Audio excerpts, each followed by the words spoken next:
ಓಂ ಶಾಂತಿ. ಇಂದಿನ ದಿನಾಂಕ 9/6/2022. ಮಧುರ ಮಕ್ಕಳೇ, ನೀವು ಬ್ರಾಹ್ಮಣ ಕುಲ ಶ್ರೇಷ್ಠ ವಿಷ್ಣು ಕುಲದವರಾಗಿದ್ದೀರಿ. ಆದ್ದರಿಂದ ನೀವು ಪಕ್ಕಾ ವೈಷ್ಣವರಾಗಬೇಕಾಗಿದೆ. ಕಾನೂನಿಗೆ ವಿರುದ್ಧವಾದ ಯಾವುದೇ ವಸ್ತು, ಈರುಳ್ಳಿ ಮುಂತಾದವುಗಳನ್ನು ಸೇವಿಸಬಾರದು. ಪ್ರಶ್ನೆ: ನೀವು ಮಕ್ಕಳು ಯಾವ ಪರೀಕ್ಷೆಯಿಂದ ಭಯಪಡಬಾರದು ಅಥವಾ ತಬ್ಬಿಬ್ಬಾಗಬಾರದು? ಉತ್ತರ: ಒಂದು ವೇಳೆ ನಡೆಯುತ್ತಾ ಈ ಹಳೆಯ ಪಾದರಕ್ಷೆಗೆ ಶರೀರ ಯಾವುದೇ ತೊಂದರೆಯಾಗುತ್ತದೆ, ಕಾಯಿಲೆ ಮುಂತಾದವು ಬರುತ್ತದೆ ಎಂದರೆ ಭಯಪಡಬಾರದು ಅಥವಾ ತಬ್ಬಿಬ್ಬಾಗಬಾರದು. ಇನ್ನಷ್ಟು ಖುಷಿಯಾಗಬೇಕು, ಏಕೆಂದರೆ ಇದು ಕರ್ಮ ಭೋಗವಾಗಿದೆ ಎನ್ನುವುದು ನಿಮಗೆ ತಿಳಿದಿದೆ. ಹಳೆಯ ಲೆಕ್ಕಾಚಾರವು ಸಮಾಪ್ತಿಯಾಗುತ್ತಾ ಇದೆ. ನಾವು ಯೋಗ ಬಲದಿಂದ ಲೆಕ್ಕಾಚಾರವನ್ನು ಸಮಾಪ್ತಿ ಮಾಡಲು ಸಾಧ್ಯವಾಗದಿದ್ದಾಗ ಕರ್ಮ ಭೋಗದಿಂದ ಸಮಾಪ್ತಿಯಾಗುತ್ತಾ ಇದೆ. ಇದು ಬೇಗನೆ ಸಮಾಪ್ತಿಯಾಗುತ್ತದೆ ಎಂದರೆ ಒಳ್ಳೆಯದಾಗಿದೆ. ಗೀತೆ: ನಮ್ಮ ತೀರ್ಥಸ್ಥಾನವು ಭಿನ್ನವಾಗಿದೆ. ಓಂ ಶಾಂತಿ. ನಿರಾಕಾರ ಭಗವಾನುವಾಚ: ತಂದೆಯ ಹೆಸರಂತೂ ಒಂದೇ ಆಗಿದೆ. ಶಿವ ಭಗವಾನುವಾಚ: ನಿಶ್ಚಯವನ್ನು ಪಕ್ಕಾ ಮಾಡಿಸುವುದಕ್ಕಾಗಿ ಇದನ್ನು ಹೇಳಬೇಕಾಗುತ್ತದೆ. ನಾನು ಯಾರಾಗಿದ್ದೇನೆ, ನನ್ನ ಹೆಸರು ಎಂದು ಬದಲಾಗುವುದಿಲ್ಲ ಎಂದು ತಂದೆಯು ಹೇಳಬೇಕಾಗುತ್ತದೆ. ಸತ್ಯಯುಗದ ದೇವಿ ದೇವತೆಗಳು ಯಾರಿರುತ್ತಾರೆ ಅವರು ಪುನರ್ಜನ್ಮದಲ್ಲಿ ಬರಲೇಬೇಕಾಗುತ್ತದೆ. ತಂದೆಯು ಈ ಶರೀರದಿಂದ ಬ್ರಹ್ಮ ಮಕ್ಕಳಿಗೆ ತಿಳಿಸುತ್ತಿದ್ದಾರೆ. ನೀವು ಆತ್ಮಿಕ ಯಾತ್ರೆಯಲ್ಲಿದ್ದೀರಿ. ತಂದೆಯು ಗುಪ್ತವಾಗಿದ್ದಾರೆ, ದಾದಾರವರು ಸಹ ಗುಪ್ತವಾಗಿದ್ದಾರೆ. ಬ್ರಹ್ಮರವರ ತನುವಿನಲ್ಲಿ ಪರಂಪಿತ ಪರಮಾತ್ಮ ಬರುತ್ತಾರೆ ಎನ್ನುವುದನ್ನು ಯಾರೂ ಅರಿತುಕೊಂಡಿಲ್ಲ. ಮಕ್ಕಳು ಸಹ ಗುಪ್ತವಾಗಿದ್ದಾರೆ. ನಾವು ಶಿವ ತಂದೆಯ ಸಂತಾನರಾಗಿದ್ದೇವೆ ಎಂದು ಎಲ್ಲರೂ ಹೇಳುತ್ತಾರೆ. ಅಂದ ಮೇಲೆ ಅವರಿಂದ ಆಸ್ತಿಯನ್ನು ತೆಗೆದುಕೊಳ್ಳಬೇಕಾಗಿದೆ. ಅವರ ಶ್ರೀಮತದಂತೆ ನಡೆಯಬೇಕಾಗಿದೆ. ಅವರು ನಮ್ಮ ಸುಪ್ರೀಂ ತಂದೆ, ಶಿಕ್ಷಕ, ಸದ್ಗುರುವಾಗಿದ್ದಾರೆ ಎನ್ನುವ ನಿಶ್ಚಯವಂತೂ ಇದೆ. ಇವು ಎಷ್ಟೊಂದು ಮಧುರಾತಿ ಮಧುರ ಮಾತುಗಳಾಗಿವೆ. ನಾವು ನಿರಾಕಾರ ಶಿವತಂದೆಯ ವಿದ್ಯಾರ್ಥಿಗಳಾಗಿದ್ದೇವೆ. ಅವರು ನಮಗೆ ರಾಜಯೋಗವನ್ನು ಕಲಿಸುತ್ತಾರೆ. ಭಗವಾನುವಾಚವಿದೆ: ಏ ಮಕ್ಕಳೇ, ನಾನು ನಿಮಗೆ ರಾಜಯೋಗವನ್ನು ಕಲಿಸುತ್ತೇನೆ. ಏ ಮಕ್ಕಳೇ ಎಂದು ಮೇಯರ್ ಹೇಳಲು ಸಾಧ್ಯವಿಲ್ಲ. ಸನ್ಯಾಸಿಗಳು ಸಹ ಈ ರೀತಿ ಹೇಳಲು ಸಾಧ್ಯವಿಲ್ಲ. ಮಕ್ಕಳೇ ಎಂದು ಹೇಳುವುದು ತಂದೆಯ ಕರ್ತವ್ಯವೇ ಆಗಿದೆ. ಮಕ್ಕಳು ಸಹ ತಿಳಿದುಕೊಂಡಿದ್ದೀರಿ. ನಾವು ನಿರಾಕಾರ ತಂದೆಯ ಮಕ್ಕಳಾಗಿದ್ದೇವೆ. ಅವರ ಸನ್ಮುಖದಲ್ಲಿ ಕುಳಿತಿದ್ದೇವೆ. ಪ್ರಜಾಪಿತ ಬ್ರಹ್ಮ ಕುಮಾರ ಕುಮಾರಿಯರಾಗಿದ್ದೇವೆ. ಪ್ರಜಾಪಿತ ಎನ್ನುವ ಅಕ್ಷರವನ್ನು ಹಾಕದಿರುವುದರ ಕಾರಣ ಮನುಷ್ಯರು ತಬ್ಬಿಬ್ಬಾಗಿ ಬಿಡುತ್ತಾರೆ. ಬ್ರಹ್ಮನಂತೂ ಸೂಕ್ಷ್ಮವತನವಾಸಿ ದೇವತೆಯಾಗಿದ್ದಾರೆ ಎಂದು ತಿಳಿಯುತ್ತಾರೆ. ಮತ್ತೆ ಇಲ್ಲಿಗೆ ಎಲ್ಲಿಂದ ಬಂದರು? ಬ್ರಹ್ಮ ದೇವತಾಯ ನಮಃ, ಶಂಕರ ದೇವತಾಯ ನಮಃ ಹೇಳುತ್ತಾರೆ. ನಂತರ ಗುರುವೆಂದು ಗುರು ಬ್ರಹ್ಮ, ಗುರು ವಿಷ್ಣು ಎಂದು ಹೇಳುತ್ತಾರೆ. ಈಗ ವಿಷ್ಣು ಅಥವಾ ಶಂಕರನಂತೂ ಗುರುಗಳೇ ಅಲ್ಲ. ಶಂಕರನು ಪಾರ್ವತಿಗೆ ಕಥೆಯನ್ನು ತಿಳಿಸುವುದರಿಂದ ಗುರುವಾದರೆಂದು ತಿಳಿಯುತ್ತಾರೆ. ಗುರು ವಿಷ್ಣುವೂ ಅಲ್ಲ. ಸತ್ಯಯುಗದಲ್ಲಿ ಲಕ್ಷ್ಮೀ ನಾರಾಯಣರು ಗುರುಗಳಾಗುವುದಿಲ್ಲ. ಕೃಷ್ಣನನ್ನು ಸಹ ದೊಡ್ಡ ಗುರು, ಗೀತೆಯ ಭಗವಂತನನ್ನಾಗಿ ಮಾಡಿಬಿಟ್ಟಿದ್ದಾರೆ. ಆದರೆ ಭಗವಂತ ಒಬ್ಬರೇ ಆಗಿದ್ದಾರೆ ಎನ್ನುವ ಮಾತನ್ನು ನೀವು ಮಕ್ಕಳು ಸಿದ್ಧ ಮಾಡಬೇಕಾಗಿದೆ. ನೀವು ಗುಪ್ತ ಸೈನಿಕರಾಗಿದ್ದೀರಿ. ರಾವಣನ ಮೇಲೆ ವಿಜಯವನ್ನು ಪಡೆಯುತ್ತಿದ್ದೀರಿ. ಅರ್ಥಾತ್ ಮಾಯಾಜೀತ್ ಜಗಜ್ಜೀತರಾಗುತ್ತೀರಿ. ಧನವನ್ನು ಮಾಯೆ ಎಂದು ಹೇಳಲಾಗುವುದಿಲ್ಲ. ಧನವನ್ನು ಸಂಪತ್ತೆಂದು ಹೇಳಲಾಗುವುದು. ಅಂದ ಮೇಲೆ ತಂದೆಯು ಮಕ್ಕಳಿಗೆ ತಿಳಿಸುತ್ತಾರೆ, ಮಕ್ಕಳೇ, ಈಗ ಮೃತ್ಯು ಸನ್ಮುಖದಲ್ಲಿ ನಿಂತಿದೆ. ಇದು ಅದೇ 5000 ವರ್ಷಗಳ ಮೊದಲಿರುವ ಅಕ್ಷರವಾಗಿದೆ. ಕೇವಲ ನಿರಾಕಾರ ಭಗವಾನು ವಾಚಕ್ಕೆ ಬದಲಾಗಿ ಸಾಕಾರ ಕೃಷ್ಣನ ಹೆಸರನ್ನು ಬರೆದಿದ್ದಾರೆ. ತಂದೆಯು ತಿಳಿಸುತ್ತಾರೆ, ಈ ಯಾವ ಜ್ಞಾನವು ನಿಮಗೆ ಸಿಗುತ್ತಿದೆ, ಇದು ಭವಿಷ್ಯ ಪ್ರಾರಬ್ಧಕ್ಕಾಗಿಯೇ ಇದೆ. ಪ್ರಾರಬ್ಧ ಸಿಕ್ಕಿತೆಂದರೆ ನಂತರ ಈ ಜ್ಞಾನದ ಅವಶ್ಯಕತೆ ಇಲ್ಲ. ಈ ಜ್ಞಾನವು ಪತಿತರನ್ನು ಪಾವನ ಮಾಡುವುದಕ್ಕಾಗಿಯೇ ಇದೆ. ಪಾವನ ಪ್ರಪಂಚದಲ್ಲಿ ಮತ್ತೆ ಯಾರಿಗೂ ಗುರುವನ್ನಾಗಿ ಮಾಡಿಕೊಳ್ಳುವ ಅವಶ್ಯಕತೆ ಇರುವುದಿಲ್ಲ. ವಾಸ್ತವದಲ್ಲಿ ಗುರುವಂತೂ ಒಬ್ಬರೇ ಪರಂಪಿತ ಪರಮಾತ್ಮನಾಗಿದ್ದಾರೆ. ಏ ಪತಿತ ಪಾವನ, ಬನ್ನಿ ಎಂದು ಕರೆಯುತ್ತಾರೆಂದರೆ ಆ ಸಮಯದಲ್ಲಿ ತಿಳಿಸಬೇಕಲ್ಲವೇ? ಈಗ ನೀವು ಬ್ರಾಹ್ಮಣ ಕುಲದವರಾಗಿದ್ದೀರಿ, ನಂತರ ವಿಷ್ಣು ಕುಲದವರಾಗುತ್ತೀರಿ. ಅವರು ಸಂಪೂರ್ಣ ವೈಷ್ಣವರಲ್ಲವೇ? ದೇವತೆಗಳ ಮುಂದೆ ಎಂದೂ ಸಹ ಕಾನೂನಿಗೆ ವಿರುದ್ಧವಾದ ಯಾವುದೇ ವಸ್ತು, ಈರುಳ್ಳಿ ಮುಂತಾದವನ್ನು ಇಡುವುದಿಲ್ಲ.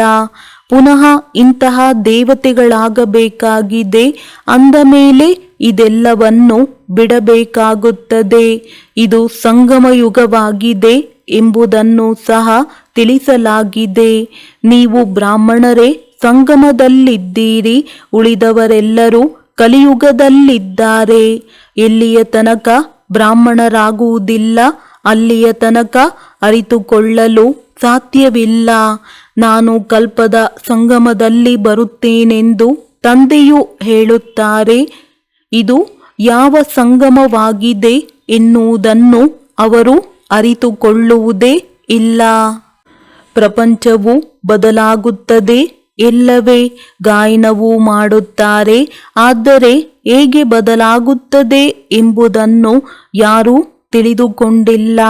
ಕೇವಲ ಬಾಯಿಂದ ಹೇಳಿಬಿಡುತ್ತಾರೆ. ನೀವು ಅರ್ಥಸಹಿತವಾಗಿ ತಿಳಿದುಕೊಳ್ಳುತ್ತೀರಿ. ಶ್ರೀಮತದಂತೆ ನಡೆಯುವುದರಿಂದಲೇ ಶ್ರೇಷ್ಠರಾಗುತ್ತೀರಿ.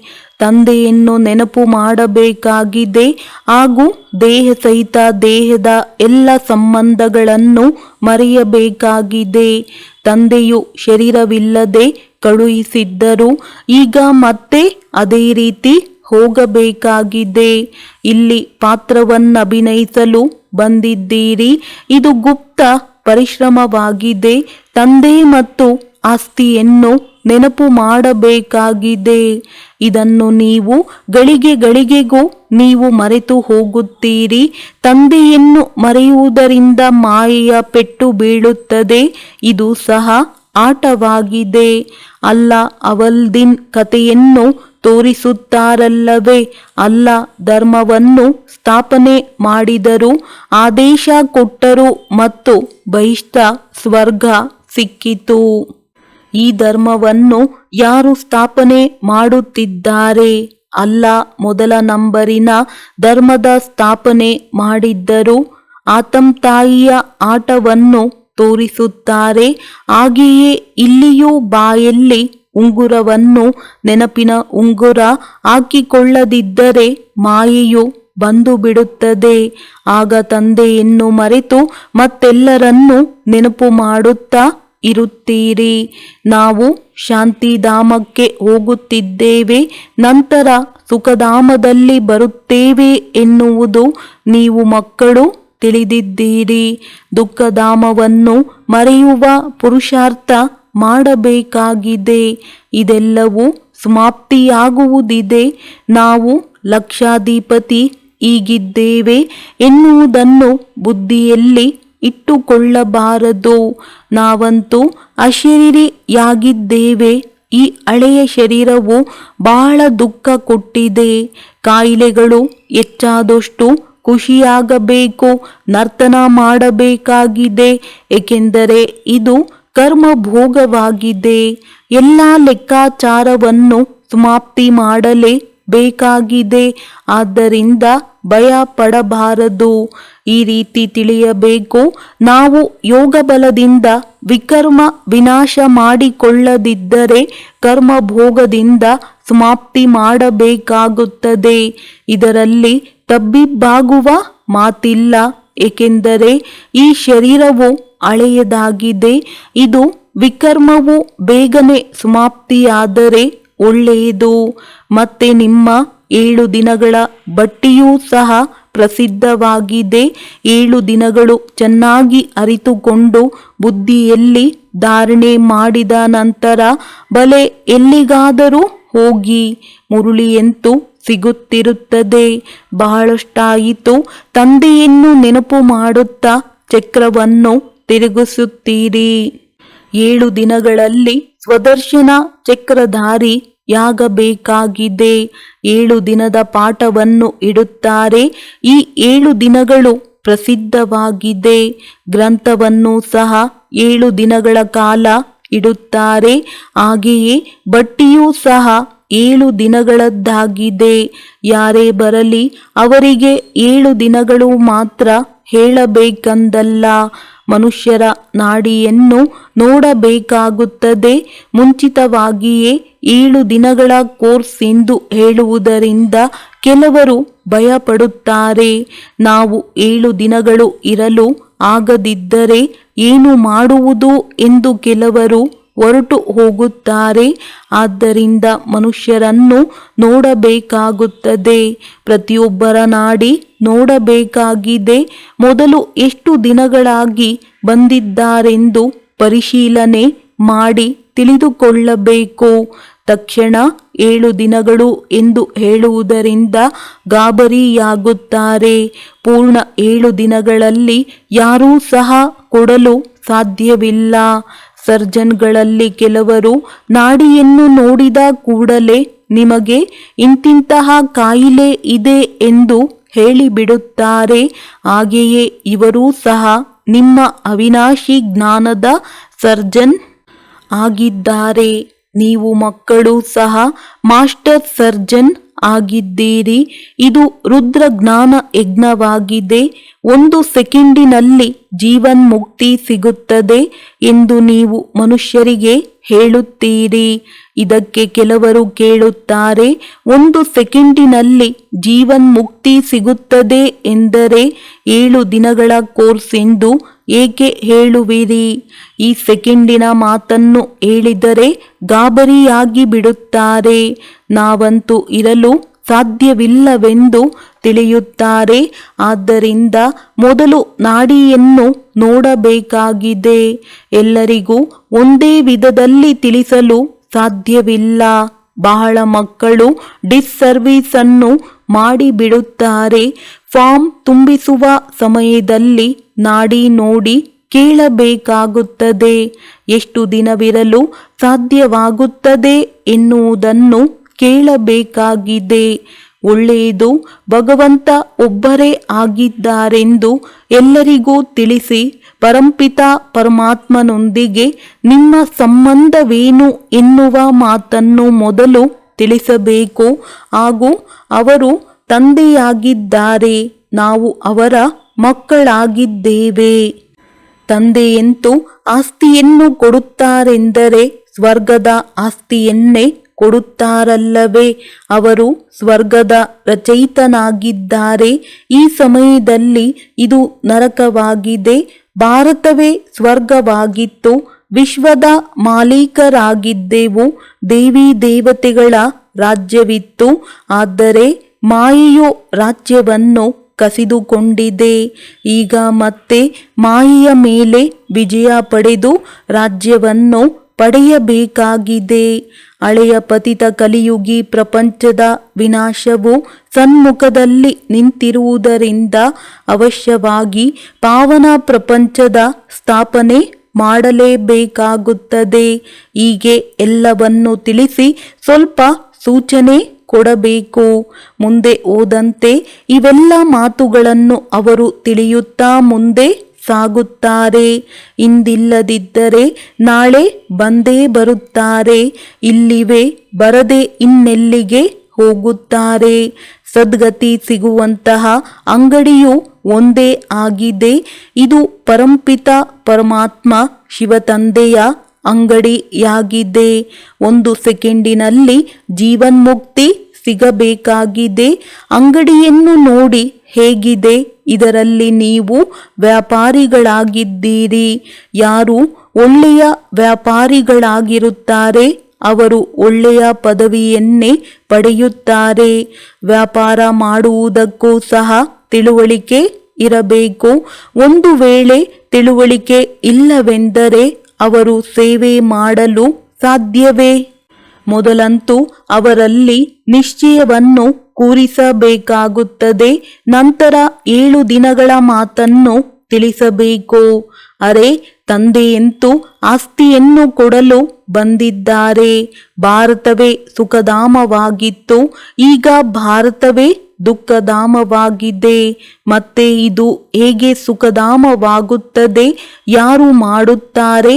ಮೊದಲು ನಾವು ಆತ್ಮಗಳು ಶಾಂತಿಧಾಮದ ನಿವಾಸಿಗಳಾಗಿದ್ದೇವೆ ಎನ್ನುವ ಮಾರ್ಗವನ್ನು ತಿಳಿಸಬೇಕಾಗಿದೆ.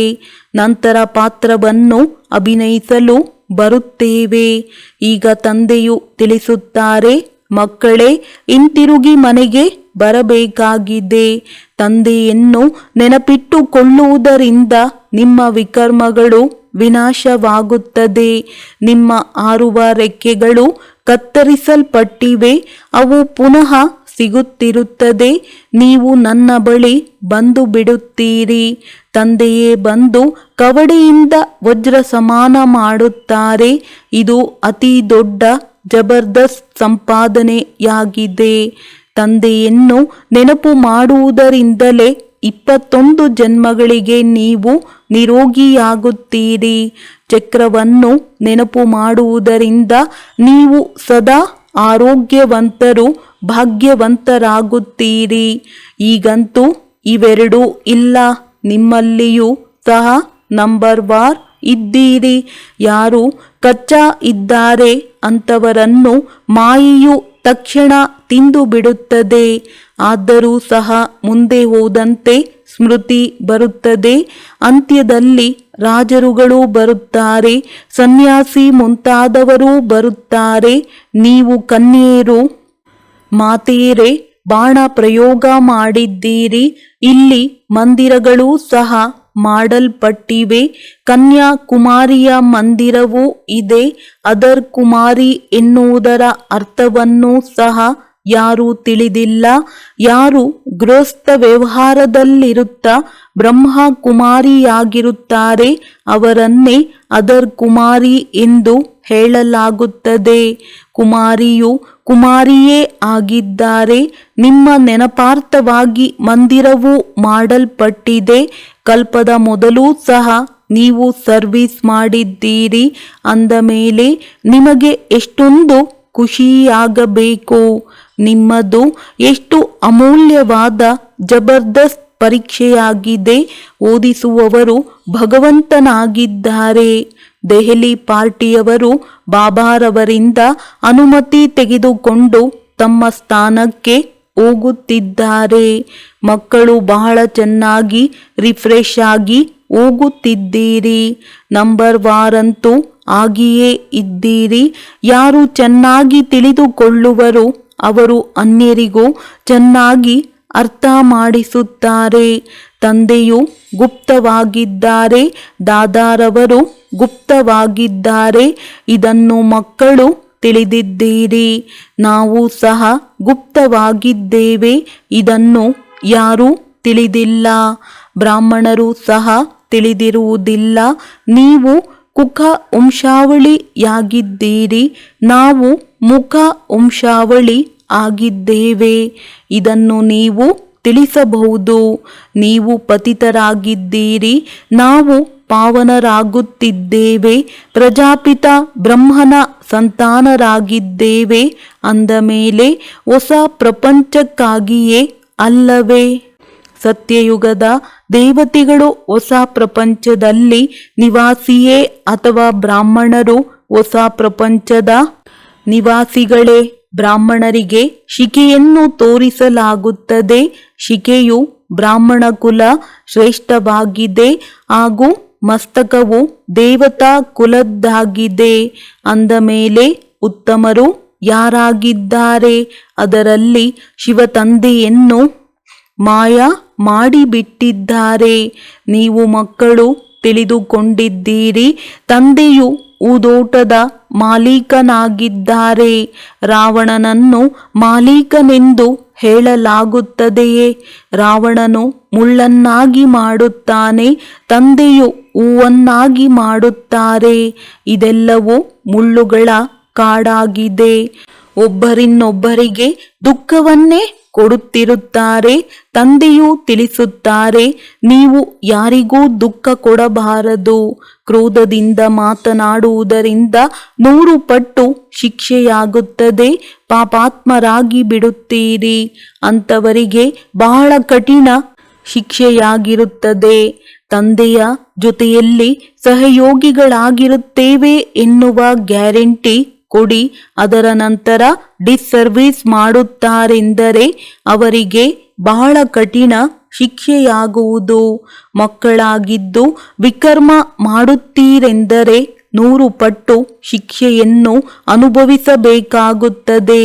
ಒಂದು ವೇಳೆ ಧೈರ್ಯವಿದ್ದರೆ ಶ್ರೀಮತದಂತೆ ನಡೆಯಬೇಕು. ನರನಿಂದ ನಾರಾಯಣರಾಗಬೇಕು.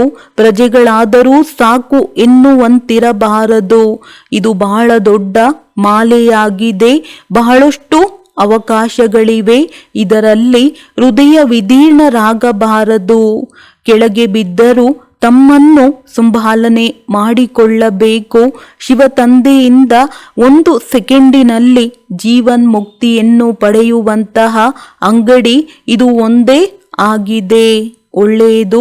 ಮಧುರಾತಿ ಮಧುರ ಅಗಲಿ ಹೋಗಿ ಮರಳಿ ಸಿಕ್ಕಿರುವ ಮಕ್ಕಳ ಪ್ರತಿ ಮಾತಾ ಪಿತಾ ಬಾಪ್ ತಾದಾರವರ ನೆನಪು, ಪ್ರೀತಿ ಹಾಗೂ ಸುಪ್ರಭಾತ. ಆತ್ಮಿಕ ಮಕ್ಕಳಿಗೆ ಆತ್ಮಿಕ ತಂದೆಯ ನಮಸ್ತೆ. ಧಾರಣೆಗಾಗಿ ಮುಖ್ಯ ಸಾರ. ಶ್ರೇಷ್ಠ ಪದವಿಯನ್ನು ಪಡೆಯುವುದಕ್ಕಾಗಿ ಶಿವತಂದೆಯ ಅಂಗಡಿಯ ಒಳ್ಳೆಯ ವ್ಯಾಪಾರಿಯಾಗಬೇಕಾಗಿದೆ. ಪ್ರತಿಯೊಬ್ಬರ ನಾಡಿಯನ್ನು ನೋಡಿ ಅವರಿಗೆ ಜ್ಞಾನವನ್ನು ಕೊಡಬೇಕಾಗಿದೆ. ಕ್ರೋಧಕ್ಕೆ ವಶರಾಗಿ ಮುಖದಿಂದ ದುಃಖವಾಗುವ ಮಾತುಗಳನ್ನು ಮಾತನಾಡಬಾರದು. ತಂದೆಯ ಸಹಯೋಗಿಗಳಾಗಲು ಗ್ಯಾರಂಟಿ ಕೊಟ್ಟ ನಂತರ ಡಿಸ್ಸರ್ವಿಸ್ ಆಗುವ ಯಾವುದೇ ಕಾರ್ಯವನ್ನು ಮಾಡಬಾರದು. ವರದಾನ ಹೊಸದೇನಲ್ಲ.